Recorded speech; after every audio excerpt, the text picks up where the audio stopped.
ഇന്ന് വിനായക ചതുർത്ഥിയായിട്ട് രാവിലെ തന്നെ നമ്മളിതേ തൊടുപുഴ വെങ്ങല്ലൂരുള്ള ഒരു അമ്പലത്തിലേക്ക് വന്നേക്കും കേട്ടോ. മുല്ലയ്ക്കൽ എന്നാണ് ഈ അമ്പലത്തിന്റെ പേര്. തൊഴുത് പ്രദക്ഷിണമൊക്കെ വെച്ച് നമുക്ക് പ്രസാദം കിട്ടി. അങ്ങനെ പ്രസാദമൊക്കെ തൊട്ട് നമ്മളിതേ തിരിച്ച് വീട്ടിലേക്ക് വന്നു കേട്ടോ.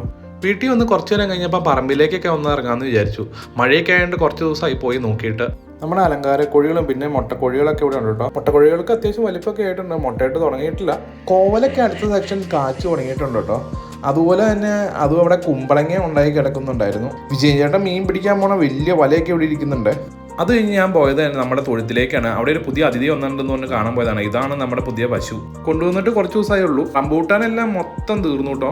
പറമ്പിലെ സന്ദർശനമൊക്കെ കഴിഞ്ഞ് ഞാനും അദ്ദിക്കുട്ടനും തിരിച്ച് വീട്ടിലേക്ക് വന്നു. സന്തുവിൻ്റെ കടയിൽ നിന്ന് മേടിച്ച കലാത്തിയലൂതിയൊക്കെ നല്ല അടിപൊളിയായിട്ട് ഉണ്ടായി നിൽക്കുന്നുണ്ട്.